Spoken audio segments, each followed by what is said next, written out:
अस्सलाम वालेकुम। बस पर्दा हक़ाइक़ सनसनीखेज़ इंकशाफ़ात प्रोग्राम बेनकाब में हूँ आपके साथ सैफ़ान खान। इमरान खान साहब एक करप्शन फ्री पाकिस्तान का कॉन्सेप्ट लेकर आए थे। इस करप्शन फ्री पाकिस्तान के अंदर ना तो कोई सौदों के अंदर करप्शन होगी, डीसीज़ के ट्रांसफ़र में करप्शन होगी, ना तोशाखाना के तोहफे ख़रीदे बेचे जाएंगे, ना इसके अलावा कोई बड़े कॉन्ट्रैक्ट्स या बड़े टाइकून से रिलीफ लिया जाएगा या किसी किस्म का रिलीफ दिया जाएगा। लेकिन सूरत हाल बिल्कुल बरक्स है। इमरान खान साहब का बयानिया तो अपनी तरफ, लेकिन इमरान खान साहब के हुकूमत के बारे में जिस तरह के मामलात आहिस्ता आहिस्ता खुलते जा रहे हैं, उससे रोज़ हम देखते हैं इमरान खान साहब की क्रेडिबिलिटी और उनके बयानिए पर उसका असर पड़ रहा है। एक मामला फरा गोगी का जो उससे कुछ दिन पहले उठा, सबसे पहले अलीम खान साहब की एक प्रेस कॉन्फ्रेंस में जिसका तस्करा हुआ। इस प्रेस कॉन्फ्रेंस में होने वाले तस्करे में जिक्र हुआ कि किस तरह पुलिस ऑफिशियल्स के ट्रांसफर्स, डीसीज के ट्रांसफर्स, सीनियर गवर्नमेंट ऑफिशियल्स के ट्रांसफर में ये खातून मुलव्विस हैं और उसके बाद ये मुल्क से फरार हो चुकी हैं। फिर कुछ मुबैना ऑडियो क्लिप सामने आई, कुछ और मामला सामने आए। नैब ने नोटिस लिया, उनके टैक्स रिटर्न्स, उनके इनकम टैक्स जो उन्होंने वेल्थ फाइल की थी, उस बारे में तशवीश उठने लगी, सवालात उठने लगे कि आया इतने पैसे, इतने रिटर्न्स कैसे हुए, इतनी वेल्थ उनकी इजाफा उसमें कैसा हुआ। ना सिर्फ उनके यानी फरा शहजादी के नहीं, बल्कि उनके शोहर, उनके अहले खाना और दीगर जो उनकी बहन और भाई, सबके असासों में बेपनाह इजाफा हुआ पाकिस्तान तहरीक इंसाफ के दौर में। ये नाज़रीन, क्या तहरीक इंसाफ हुकूमत के पौने 4 साल की जो हुकूमत है, इसका पूरा भरपूर फ़ायदा क्या इन हस्बैंड वाइफ ने उठाया है? ये बड़ा अहम सवाल है। आज मैं ये सवाल इसलिए उठा रहा हूँ कि कुछ देर कबल एक अहम तरीन इंकशाफात से भरपूर प्रेस कॉन्फ्रेंस भी हुई। इस प्रेस कॉन्फ्रेंस में वफाकी वजीर दाखिला राना सनाउल्लाह साहब ने कुछ और अहम इंकशाफात कर दिए। इसी जोड़ी, इसी फरश और ये जो पूरा मामला है जिसका ताल्लुक इमरान खान साहब की अहलिया से बनता है, राना सनाउल्लाह साहब ने क्या कहा है, जरा ये सुनते हैं। रास जो है वो ज़मीन जो है वो फरा शहजादी के जो है वो हो रही है। ये वो भागी है जो वो सिर्फ उन पैसों की वजह से नहीं भागी जो वो अफसरों से लेती रही है और ट्रांसफ़र पोस्टिंग करवाती रही है, या वो हीरे जो कि वो जो अंगूठियाँ 3 करात या 5 करात की जो लेती रही हैं, वो सिर्फ उस वजह से नहीं भागी। वो इस वजह से भागी है कि वो उनके पास क्या इस बात की वजाहत है जी कि ये 200 कनाल जो बनी गाला में है, कहाँ से उन्होंने पैसे लिए, कैसे ख़रीदा और ये बैरियर टाउन ने क्यों दिया उनको। बहुत से अहम सवाल उठने लगे हैं। इस पर हम भी जामे तहकीकात के बाद बाकायदा मौक़िफ़ लेके इन पार्टीज़ का ज़रूर सवाल लेंगे। लेकिन इस प्रोग्राम को आगाज़ करते हुए आपके सामने एक और इंटरेस्टिंग मामला आपके सामने रखते हैं। वज़ीर-ए-आज़म हाउस तक रसाई किसकी होती है? MNAs, parliamentarians, politicians, Tehreek Insaf यानी जब हुकूमत थी उनकी, उनके अपने रहनुमाओं की होती है। लेकिन एक जोड़ी यानी एक हस्बैंड वाइफ ऐसे थे जिनकी रसाई ऐसी थी इस वक्त वज़ीर-ए-आज़म हाउस में कि ना उनसे कोई पूछगछ होती थी, ना उनसे कोई पूछता था, ना उनकी कोई सिक्योरिटी क्लियरेंस के जो SOPs होते हैं वो फॉलो होते थे। वो जब चाहते थे वज़ीर-ए-आज़म हाउस में आते थे, जब चाहते थे वज़ीर-ए-आज़म हाउस से जाते थे। उनको एक फैमिली की तरह ट्रीट किया जाता था, यानी residents of PM house. Qasim Abbasi साहब भी साथ मौजूद हैं, जिनकी ये स्टोरी है प्रोग्राम में। हमारे मोहसिन बेग साहब सीनियर सहाफ़ी तज़्ज़िया निगार प्रोग्राम में साथ मौजूद हैं। और पाकिस्तान तहरीक इंसाफ के रूसी तेल की खरीदारी के हवाले से और कर्ज़ों पर बात ज़रूर करेंगे। डॉक्टर फ़ारूक सलीम साहब सीनियर हमारे प्रोग्राम में साथ मौजूद हैं। कासिम अब्बासी साहब, आपकी तरफ पहले आते हुए ये माजरा और इस पर थोड़ी सी आप पहले इस पर रोशनी डालें कि ये फरा गोगी जिसका आज फिर से बड़ा चर्चा है, किस तरह से इनका और इनके हस्बैंड का वज़ीर हाउस के अंदर तक रसाई थी, क्या अंदरूनी कहानी है, इस पर जरा रोशनी डालें कासिम साहब प्लीज। जी देखिए, ऐसा ही है कि इनकी बिल्कुल आपको पता है इस तरह की काफ़ी पिक्चर्स भी फरा बीबी की जो हैं वो वायरल, फरा खान साहिबा की वायरल होती रही कि वो फ्रीली जो है प्राइम मिनिस्टर हाउस में, जो उस वक्त बनी गाला हाउस था जो कि प्राइम मिनिस्टर हाउस डिक्लेयर्ड था, उसमें वो घूमती रही। ये जब प्राइम मिनिस्टर इमरान खान साहब जो फॉर्मर प्राइम मिनिस्टर, उनकी जैसे ही हुकूमत का खात्मा हुआ तो उसके बाद ये जो स्पेशल ब्रांच पुलिस थी इसको इंटीरियर मिनिस्ट्रेशन दी, क्योंकि जाहिर सी बात है एक प्रोटोकॉल होता है प्राइम मिनिस्टर हाउस का, उसका जितने भी आमदोरफ्त होती है जिन लोगों की, चाहे वो उनके प्राइवेट मेहमान हो वजीर आजम के या वो ऑफिशियल मेहमान हो, उनका एक रिकॉर्ड जो है वो मेंटेन किया जाता है और उसको जो है बरकरार किया जाता है। तो जब वो उन्होंने रिकॉर्ड देखा तो उधर से उनको इस तरह वो पता लगा कि उसमें जो फरा खान साहिबा और जो SN जमील गुजर साहब जो उनके हस्बैंड हैं, उनका नाम बिल्कुल एक दफ़ा भी मौजूद ही नहीं था। तो जब इस पर उनसे पूछा गया, उनके सीनियर अफसरान ने पूछा जो डेजिग्नेटेड अफसर थे उधर के, भाई ऐसा क्यों है, क्योंकि वो इस तरह मालूम हुआ है क्योंकि वो फ्रीक्वेंट सबसे ज़्यादा जो विजिट्स थे प्राइम मिनिस्टर हाउस में वो क्योंकि इसी कपल के थे, तो ऐसा क्यों है कि इनकी एंट्री जो है एक दफ़ा भी जो है वो लिखी नहीं गई और इनको इनको इस तरह से क्यों जो है इनकी एंट्री नहीं लिखी गई। तो इस पर जो है उन्होंने इस तरह इंकशाफ किया कि उनको जो है स्पेशल ऑर्डर्स थे, बड़ा स्ट्रिक्टली उनको जो है ऑर्डर दिया गया था कि जो ये कपल है इनको as residents of the prime minister house इनको ट्रीट किया जाए and they were family members. इसलिए जो एक प्रोटोकॉल जो कि जितने भी मिनिस्टरों के लिए फॉलो होता है, जो जितने प्राइवेट गेस्ट हैं उनके लिए फॉलो होता है और हर बंदे के लिए जो फॉलो होता है, तो वो उन पर जो है वो लागू ना हो और इस वजह से जो है उनकी ये जो एंट्री जो है इसको रिकॉर्ड नहीं किया गया था। तो मैं आपको इसमें एक और बात बताता चलूं कि ये ठीक है, आपको पता है कि प्राइम मिनिस्टर को काफी लोग देखने के लिए आते हैं, इसमें कोई इलीगैलिटी की बात नहीं है, लेकिन वो जाहिर सी बात है क्योंकि फराह खान का किस्सा जो है ये हुकूमत, मौजूदा हुकूमत जो है वो बार बार उठा रही है और उन्होंने इसीलिए इसके लिए तफ्तीश की होगी। इसमें कोई इलीगैलिटी की बात नहीं है, लेकिन obviously it's need to be prove कि भाई क्यों इस तरह का जो है वो उनकी क्यों एंट्री जो है वो डाली नहीं गई थी। तो ये मोहसिन बेग साहब आपकी तरफ आना चाहूँगा इस खबर पर, और इसके बाद जो आज भी इंकशाफात हुए, इससे पहले भी फराह खान के हवाले से बातें हुई हैं। आप बताएं अवाम को ये माजरा क्या है। इमरान खान साहब दावे तो ये करते रहे कि कोई करप्शन नहीं होगी और ये खातून आती भी रही और इनको इस तरह की रसाई थी जो शायद तहरीक इंसाफ के किसी रहनुमा को नहीं थी, किसी और को नहीं थी, जो इनको रसाई हासिल थी। ऐसा क्यों था मोहसिन बेग साहब? देखिए, प्राइम मिनिस्टर इमरान साहब प्राइम मिनिस्टर इमरान खान साहब जिस किस्म के दावे और वादे करते रहे माजी में, वो सबके सामने हैं और वो उस वक्त भी माशाल्लाह झूठ बोल रहे थे और आज भी झूठ बोल रहे हैं। अभी मैं उनको सुन रहा था, वो कह रहे थे हमने अपने दौर में किसी के ऊपर फेक केसेस नहीं बनाए, मैं उसकी ज़िंदा मिसाल हूँ, मुझ पे 6 केसेस बनाए गए। इसी तरह बहुत से लोगों पे, इवन लोगों पे हीरोइन भी डलवाई गई इमरान खान साहब के कहने पे। तो फराह गोगी तो पार्ट एंड पार्सल थी, उनकी मिसिस के साथ जितनी भी करप्शन की है उसका जो उस करप्शन का जो मेन जो हिस्सा था वो तो कहीं और जा रहा था। तो ये कैरेक्टर उस वक्त भी बहुत इन था पंजाब में बुज़दार साहब के साथ और पंजाब गवर्नमेंट में बहुत इन्वॉल्व थी। और ये जो किस्से अभी आप सुन रहे हैं, मैं समझता हूँ टिप ऑफ द आइसबर्ग है। इसमें बहुत सी कहानियाँ और जो पैसों की जो दास्तान आप सुन रहे हैं, ये करप्शन का माल इससे बहुत ज़्यादा है। ये कोई 3, 4, 5 कैरेट की अंगूठियाँ नहीं हैं, ये कोई डायमंड के हार नहीं हैं, ये जितनी मनी लॉन्ड्रिंग की गई, ये खातून तो हर जगह से माशाल्लाह हिस्सा वसूल करती रही और वो पीएम हाउस तक पहुंचता रहा। तो बेसिकली खान साहब ने कहा कि करप्शन फ्री, वो तो माशाल्लाह जितनी करप्शन उनके दौर में आप देखें, इंटरनेशनल अदारों ने कहा कि पाकिस्तान में करप्शन 3 गुना ज़्यादा बढ़ी और इमरान खान के दौर में ही बढ़ी। और ये आज भी, मतलब मैं तो हैरान हूँ कि किस ढिठाई से ये शख्स झूठ बोलता है टीवी पे आके, और शायद इनको याद नहीं रहता कि मेरा जो माजी में जो हमारी हुकूमत थी वो क्या करके गई है। और आज भी जो प्रेस कॉन्फ्रेंस आपने सुनी है वो भी आप समझ लिए बिल्कुल एक छोटा सा केस है और ये वक्त गुजरेगा और इस गवर्नमेंट को चाहिए कि आवाम को बताया जाए कि खान साहब ने और इनके घर में जो करप्शन हुई है उसका वॉल्यूम क्या है। ये लोगों को बातें करते हैं, इनको अपने घर के अंदर चेक करना चाहिए। बेग साहब ये बताएं कि उस ज़माने में ख़ास तौर पे नैब, जावेद इकबाल साहब चेयरमैन नैब के दौर में बड़ा एक्टिव रहा, उन्होंने बड़े दावे किए कि हमने इतने अरब रुपए की रिकवरीज कर ली। रोज़ किसी एमपी मेंबर पार्लियामेंट पे एग्जीक्यूटिव बोर्ड मीटिंग होती थी, जुमरात को जुमे को प्रेस रिलीज आती थी, इतने एमएनए से खिलाफ इंक्वायरीज, इतने एमपी से खिलाफ इन्वेस्टिगेशन, इतनों के खिलाफ रेफरेंसेस, ये सब हो रहा था। ये वजीर आजम हाउस में फराह शहजादी आ रही थी, जा रही थी, आप कह रहे हैं टिप ऑफ द आइसबर्ग है। Where was NAB, where was FIA, where were the investigation agencies? Mohsin Baig साहब देखिए, वो यहीं पे थे, वो सारे उनके क्रोनीज थे। और जो नैब के चेयरमैन, मैं तो पहले भी कह चुका हूँ, वो एक कैरेक्टरलेस इंसान है, उनको शर्म आनी चाहिए जिस तरीके से उन्होंने नैब को कंडक्ट किया।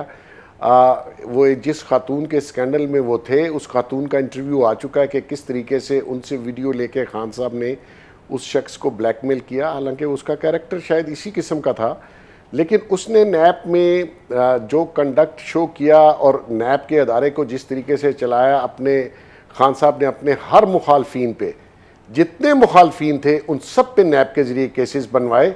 और इसी तरह एफआईए ने जो बाकी हमारे जर्नलिस्ट थे या जो दूसरे पॉलिटिशियंस थे, और जो FIA में जो थोड़े से उनका ज़मीर जागा हुआ था, उन्होंने जब ना की, बशीर मेमन साहब को हटा के एक तरफ कर दिया गया और एक अपना क्रोनी, जो कि मैं ये समझता हूँ कि वो भी अगर उसके भी असासे बेनामी चेक किए जाएं, ये जो DG FIA अब्बासी साहब थे, तो आपको अंदाज़ा होगा कि वो कितनी करप्शन करके गया है। तो ये खान साहब ने हर अदारे को इस तरह मिसयूज़ किया है कि पावर को आप अंदाज़ा नहीं कर सकते। और ये शख्स अगर मज़ीद रहता तो मैं समझता हूँ शायद ही इसका कोई मुखालफिन जेल और यहाँ उन सख्तियों और फेक केसेस से बच पाता। और आज इतनी ढटाई से वो कह रहे थे मैं तो किसी पे के फेक केसेस बनाई नहीं, हालांकि मैं समझता हूँ इनके ऊपर जेन्युइन रियलिटी बेस्ड जो केस है एविडेंस के साथ वो बनने चाहिए, उस पर रायत नहीं होनी चाहिए, ताकि इनको अंदाज़ा हो कि आप अगर किसी पे गलत और फेक केस जब रजिस्टर्ड करते हैं तो वो बंदा और उसकी फैमिली कितना सफ़र करते हैं। और ये मिस्टर क्लीन बने हुए हैं, हर रोज़ मैं आपको वसूख से कह सकता हूँ हर रोज़ इनका एक नया स्कैंडल आएगा, लेकिन उसका तो कोई इलाज नहीं है अगर एक शख्स अच्छा, मुंह पे आके झूठ बोले। एक और दावा मोहसिन साहब, मैं जिस पे आऊंगा इस ब्रेक के बाद, फरूख सलीम साहब आपकी राय, मोहसिन बेग साहब की भी शामिल होगी इसके ऊपर। वो दावा ये है जो आज भी कुछ ही देर में इमरान खान साहब ने किया है कि रूस से हम तेल खरीदने वाले थे, यह मुआहदा हो चुका था। कल रूसी सफीर का इंटरव्यू भी आया, उसका क्लिप भी आपको दिखाएंगे। इस दावे की असल हकीकत क्या है, कौन सा मुआहदा है, कहाँ है वो मुआहदा, क्या है वो MOU है, क्या है? इस ब्रेक के बाद हमारे साथ रहिएगा।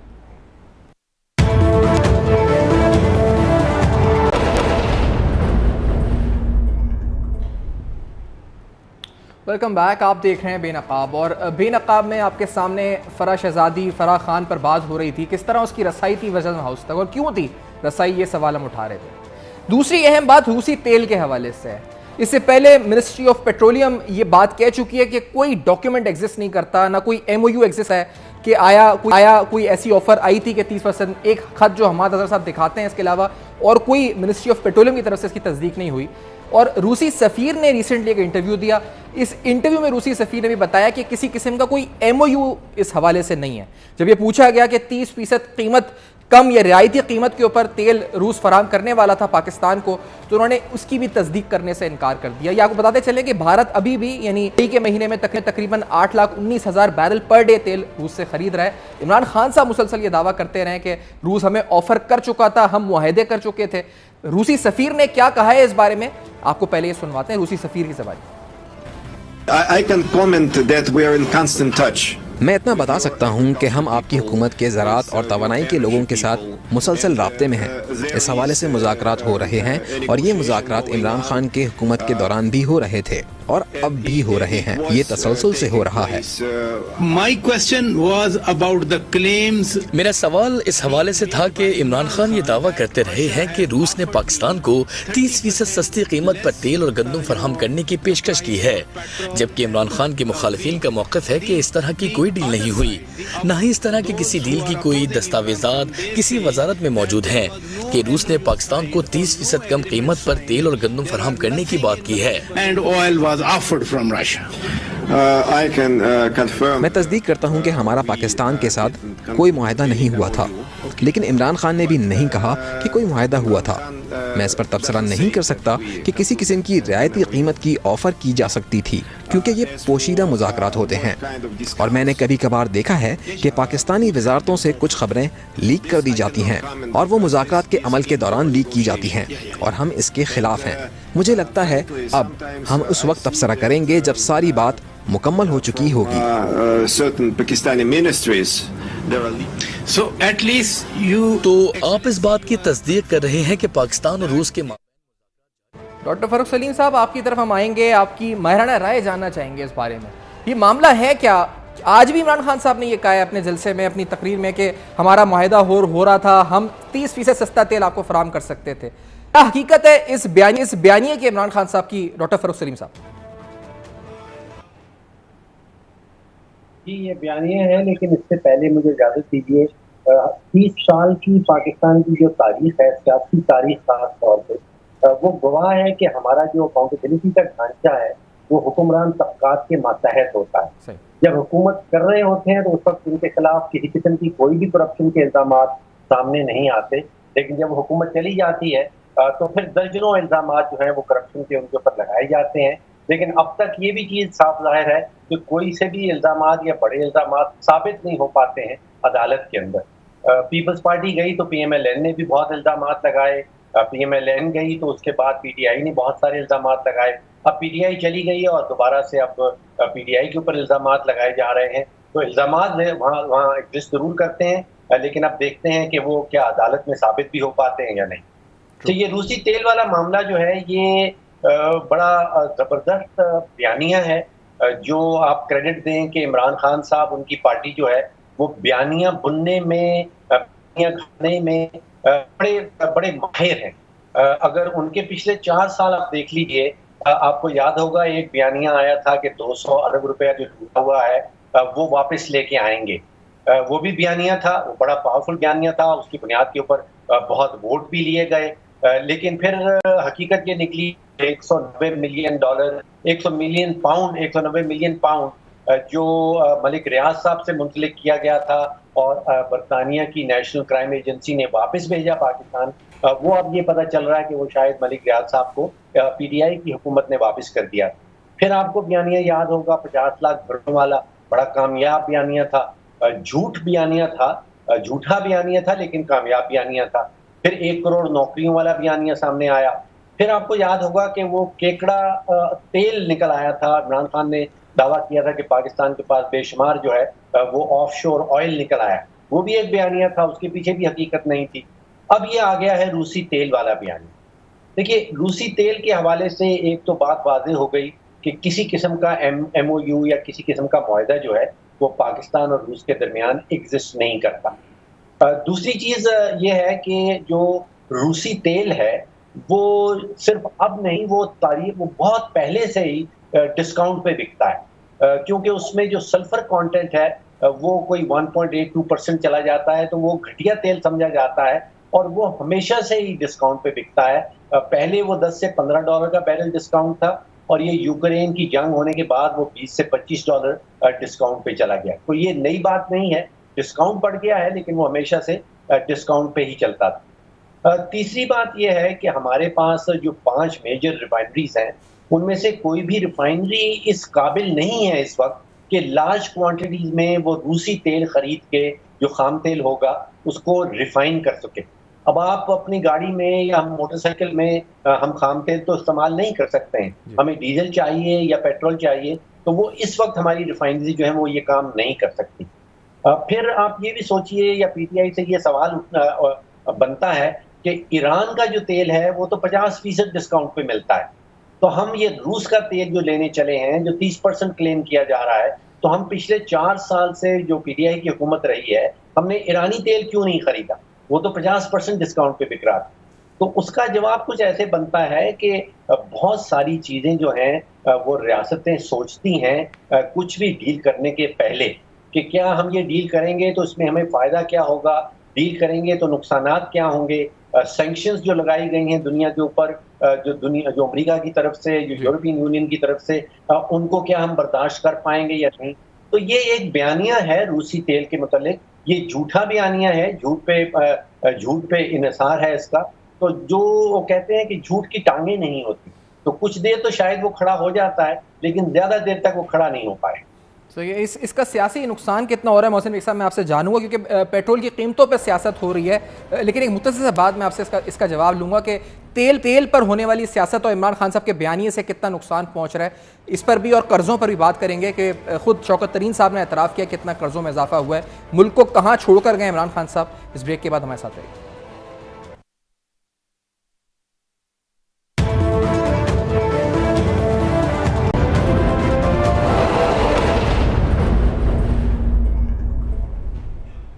वेलकम बैक, आप देख रहे हैं बेनकाब। हम बात कर रहे थे रूसी तेल के हवाले से। इस ब्रेक से कबल फ़ारूक सलीम साहब ने बड़ी एक अहम बात की कि इमरान खान साहब का बयानिया भले हक़ाइक़ से पर मबनी ना हो, झूठ हो, लेकिन बयानिया कामयाब बना लेते हैं। मोहसिन बेग साहब, ये जो उनका फ़र्क बयानिया बनाने का, चाहे वो हक़ाइक़ पर हो, मिसाल के तौर पर रूसी तेल वाला ही, इस फ़न के बारे में आप क्या कहते हैं? आप भी मुतरफ़ हैं इस फ़न के? और दूसरा, इसमें कितना हो रहा है क्योंकि पेट्रोलियम कीमतों में हुकूमत को इजाफा करना पड़ रहा है और वो ये बयानिया बना रहे हैं कि वो तो रूस से सस्ता तेल खरीद रहे थे, इसलिए उनकी हुकूमत फारिग हो गई। मोहसिन बेग साहब। देखिए बयानियाँ बनाना, अगर आप झूठ पे मबनी भी बयानियाँ बनाएं तो वो बहुत इजी। और अगर आपने कौम को तवातर से एक झूठ पर मबनी बयानियाँ बना के बताते रहें, ये शायद आई डोंट नो ये क्या किस जहन में है, किस अलूजन में है।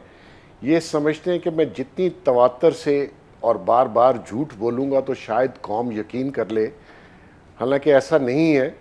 आप हमेशा जो लीडर हैं वो कौम को गलत बयानी, और देखें ये कहते हैं मैं यूरोप में रहा, मैं अमेरिका में रहा, मैं बहुत समझता हूँ वहाँ पे सबसे मायूब बात झूठ बोलना है। और जो लीडरशिप झूठ बोलती हो उसको तो माफ़ी नहीं है, क्योंकि वो कौम को वर्गला रहा होता है और कौम को गलत गाइड कर रहा होता है।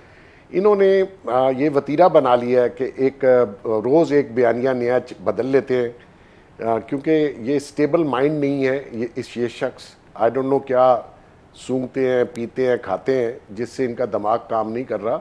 इस तरीके से आप कौम को इंतशार कौम के अंदर फैला रहे हैं और मुल्क में पॉलिटिकल स्टेबिलिटी नहीं आने दे रहे। आपको पौने 4 साल गवर्नमेंट मिली, आपने हर अदारे को तबाह किया। आपने मईशत का जनाजा इसलिए निकाला कि 4 आप वज़ीर ख़जाना लाए, आप मईशत के एक्सपर्ट लाए, वो कहाँ है? आप अकाउंटेबिलिटी करने के लिए शहजाद अकबर को लाए, वो अपना माल बना के। सुनने में ये आ रहा है अरबों रुपये खा के शहजाद अकबर साहब लंदन जाके बैठ गए। वो फराग होगी जिसका किस्सा हर ज़बान पे है और वो रोज़ एक नया इंकशाफ भी हो जाता है, तो वो खातून भी भाग गई। तो मकसद ये है कि आप कुछ भी करें, हक़ाइक़ आवाम तक रोज़ आ रहे हैं और आते रहेंगे, और आपका जितना झूठ मर्जी बोलें, आपका झूठ जो है वो बेनकाब होगा और होता रहेगा। लेकिन ये शख्स ये चाहता है कि किसी भी तरीके से पाकिस्तान के अंदर एक स्टेबिलिटी ना आए, जिससे कि बिज़नेस चल सके, फॉरेन इन्वेस्टमेंट, लोकल इन्वेस्टर को थोड़ा सा सुकून मिले। ये एक नया शोशा छोड़ता है और वो 2 दिन के बाद वो जो है वो झूठ, उसकी हकीकत पता चल जाती है और ये एक नया बयानिया लेके आया। वो कहाँ गया अमेरिकन बयानिया जी, साइफर आ गया मेरी हुकूमत। मतलब आप जैसे लोगों की हुकूमत अमेरिका गिराएगा? फॉर गॉड सेक, आप आए किस तरीके से थे, आपने किस तरीके से अपनी पार्टी चलाई, और पार्टी में जो लोग थे वो कहाँ हैं? जो फॉरेन कंट्री से आपने एक्सपर्ट बुलाए थे वो सब ने माल बनाया और सब चले गए। तो ये इस शख्स के ऊपर एतबार नहीं करना चाहिए और इसकी बातों पे ज़्यादा ध्यान भी नहीं देना चाहिए। सिर्फ ये देखना चाहिए या तो इनका मेडिकल टेस्ट करवाया जाए ताकि दूध का दूध पानी का पानी हो, इनके ब्लड टेस्ट से पता चल जाएगा कि मासूफ क्या कर रहे हैं। लेकिन फरूख सलीम साहब ने एक बात की, मोहसिन बेग साहब, कि जो भी इल्ज़ामात लग रहे हैं वो कोर्ट ऑफ लॉ में साबित होना ज़रूरी है। आपको लगता है नैब ने केस बनाया एसिड बियॉन्ड मीन्स का फराह शहजादी पर, या जो और केसेस बनेंगे जो कि इतने एविडेंस स्ट्रांग होगा कि कोर्ट ऑफ लॉ में प्रूव भी हो सकेंगे, या फिर ये सिर्फ ये भी एक बयान ही रह जाएगा कि इमरान खान ने तोशा खाना के तोहफे बेचे, इमरान खान ने फला बिजनेस टाइकून को फ़ायदा पहुंचाया? बेग साहब देखिए, वो तो मुझे नहीं पता, नैब में इतनी कैपेसिटी नहीं है, उसको पॉलिटिकली इतना यूज़ किया गया कि वो उसकी कैपेसिटी बिल ही नहीं कर सके। उसमें जिस किस्म के लोग लाए गए मोस्टली वो खुद करप्ट हैं, और इसी तरीके से FIA देख लीजिए, वो भी केस बिल्ट नहीं कर पाती, प्रोसिक्यूशन वीक है। उसमें अगर आपके पास सॉलिड प्रूफ हो, मैं इस हक में हूँ कि आप किसी पे गलत केस ना बनाएं, मैं तो खुद उसका विक्टिम रहा हूँ। लेकिन अगर वाकई उन्होंने ये करप्शन की है जो कि हम सुनने में आ रही है, तो फिर गवर्नमेंट को चाहिए, अगर मीडिया ट्रायल मत कीजिए इनकी तरह, जैसे वो शहजाद अकबर रोज़ आके बिलियन ट्रिलियन टीटी मीटी बता रहे थे, वो ना करें। अगर आपके पास सॉलिड एविडेंस है तो बिल्कुल केस कीजिए और उसको कोर्ट ऑफ लॉ में प्रूव कीजिए। ऐसा नहीं है कि खाली सिर्फ करप्शन। अब तोशा खाना का तो वो खुद मान के घड़ी मैंने बेच दी, फलां चीज़ मैंने बेच दी और सड़क बना ली। वही खुदा का वास्ता है, मतलब आप अपनी चोरी को जस्टिफाई कर रहे हैं कि सड़क आपने बना ली। और इसी तरीके से ये जो इनका घर बनी वो जो ज़मान पार्क लाहौर में है, वो भी करप्शन से बना। ये यूनिवर्सिटी जो है, इसकी ज़मीन आप देख लीजिए, वो डॉक्यूमेंट सही है, वो मैंने पहले देखे हुए हैं। तो इनको फिर प्रॉपर तरीके से केस लेके जाना चाहिए। और ये खाली मीडिया में बात करना या प्रेस कॉन्फ्रेंस करना, मैं उसके खिलाफ हूँ। मैं कहता हूँ केस बनता है तो ज़रूर बनाए, नहीं बनता तो फिर खामोशी इख्तियार करें। एग्जैक्टली। अच्छा, ये सवाल बड़ा अहम है नाज़रीन के, इमरान खान साहब की हुकूमत ने पौने 4 साल में कर्जों में कितना इजाफा किया है। शौकत तरीन साहब का एक बयान आप लोगों ने सोशल मीडिया पे जरूर देखा होगा, उसका एक छोटा सा हिस्सा हम ये जानते हैं कि असल हकीकत है क्या इसके पीछे। लेट्स हियर दिस कि शौकत तरीन साहब ने कर्जों के हवाले से क्या बयान दिया। कि जनाब वाला जब से शुरू पाकिस्तान बना था तब से लेके जब तक इनकी हुकूमत आई, उसके बाद इन्होंने 80% जो है वो डेट जो है वो बढ़ाया है। अरे भाई 80% तो नहीं बढ़ा उन सालों में, वो ठीक है, उसमें 76% जरूर बढ़ा है। फरूख सलीम साहब ये बताएं कि हम 71 सालों में कितने मकरूज हुए और इस पौने 4 साल में हम कितने मकरूज हुए इमरान खान साहब के। फरूख सलीम साहब देखिए, ये सारी की सारी तारीख इकोनॉमिक सर्वे में भी है, ये सारी की सारी तारीख आपको स्टेट बैंक के पास भी मिल जाती है। वो बताते ये है कि पीपल्स पार्टी की जब हुकूमत शुरू हुई थी तो उस वक्त पाकिस्तान के ऊपर कोई 6000 अरब का कर्जा था। 5 साल पीपल्स पार्टी ने वो 6000 से उसको 16000 अरब पे ले गए, जिनकी उन्होंने तकरीबन 10,000 अरब इजाफी कर्जा अपने 5 साल के पीरियड के दौरान मुल्क के ऊपर मजीद एक्स्ट्रा डाला। फिर PMLN की हुकूमत आई, वो 16,000 से शुरू हुई थी और वो 30,000 पे ले गई। तो आपने जो सवाल किया कि पहले 71 साल जो हैं, यानी कि 1947 से लेके सन 2018 तक इस मुल्क के ऊपर 30,000 अरब का टोटल कर्जा, जिसको हम पब्लिक डेट एंड लाइबिलिटीज कहते हैं, वो 30,000 का बन चुका है। फिर कोई पौने 4 साल या 4 साल गुजरे हैं PTI के, तो वो 30,000 से अब हम पहुंच गए थे 54,000 पे, 54,000 बिलियन, यानी कि 24 अरब रुपया जो है वो इजाफी सिर्फ 4 साल में हमने लिया है। तो 71 सालों में 30,000 अरब था और फिर फॉलोइंग 4 ईयर्स में 24,000 अरब रुपया इजाफी इकट्ठा कर लिया गया। अब आम आदमी तो समझता नहीं है कि कितने हज़ार अरब और इससे बनता क्या है। इसका अगर मैं आसान तरीन तरीके से आपके सामने रखूं तो 1971 कोई ज़्यादा दूर नहीं है। 1971 में हर पाकिस्तानी मर्द, बच्चा, बूढ़ा, औरत के ऊपर 500 रुपए का कर्जा, 500 रुपीज़ पर कैपिटा जिसको हम कहते हैं। ये पीपल्स पार्टी के दौरान 36,000 पे पहुंच गया था। पीपल्स पार्टी जो छोड़ के गई है वो इसको 88,000 पे ले गई थी, यानी कि 88,000 रुपया फी कस हर पाकिस्तानी बच्चा, बूढ़ा, मर्द और औरत के ऊपर। जिस दिन PTI की हुकूमत आई है 2018 अगस्त के अंदर, उस वक्त हर पाकिस्तानी जो है वो 1,44,000 रुपए का मकरूज था। और फिर जब PTI की हुकूमत छोड़ के गई है 2022 के अंदर, तो हर पाकिस्तानी जो है वो 2,27,000 रुपए का मकरूज था। तो आप सोचिए 1971 से 2022 तक का जो सफर है, ये शुरू हुआ था 500 रुपए से और आखिर हुआ है 2,27,000 रुपया फी कस। और इसमें कोई ऐसी तोजी जो शौकत तरीन साहब कह रहे थे कि हमारे कॉस्ट ऑफ जो हमारी बोरोइंग बढ़ी या साथ में हमारे जो रुपी डिप्रिसिएशन हुई, इसका इम्पैक्ट आया, या फिर ये सिंपली इनकॉम्पिटेंस है और ये इनका बाय विल इन्होंने ये मीशत का हाल किया, असर किया? फरूख सलीम साहब देखिए, ये जो मैंने फिगर्स आपके सामने रखी हैं, इन सब में डिवेल्यूएशन का जो फैक्टर है वो इंक्लूडेड है। वो PTI की हुकूमत के दौरान भी मैंने इंक्लूड किया है, वो पीपल्स पार्टी के दौरान जो डिवेल्यूएशन थी वो भी इंक्लूडेड है। तो इन सब का बेसिस एक ही है, इसके ऊपर किसी का डिवेल्यूएशन के हवाले से सवाल नहीं उठाया जा सकता। आपको याद होगा कि जब PTI की हुकूमत आई थी तो उन्होंने एक डेट इंक्वायरी का कमीशन बनाया था और उस वक्त उन्होंने कहा था कि भाई 30,000 अरब का कर्जा जो है ये हमने उठा लिया है, तो ये हमें पता चलना चाहिए कि ये कहाँ खर्च हो रहा है। मुझसे भी मशवरा मांगा गया था, उस कमीशन की तरफ से दरख्वास्त आई थी, तो मैं भी उनको मैंने अपना मशवरा भी उनको फराहम किया था। ये जो कर्जाजात हैं, इनकी जो वैल्यूज़ हैं वो परफेक्टली रेकनसाइल्ड होती हैं। जो हमें कर्जा देने वाला है उसकी किताबें और हमारे स्टेट बैंक की किताबें ये बिल्कुल मिलती हैं, पाई तक मिलती है कि किसने कितना कर्जा दिया और किसको कितना कर्जा मिला। इसमें जो तशवीश की बात होती है वो ये देखने की बात होती है कि ये कर्जा जब मिल गया तो ये खर्च कहाँ किया गया, और अगर वो खर्च किया गया तो क्या उसके प्रोजेक्ट कौन से सामने आए। ये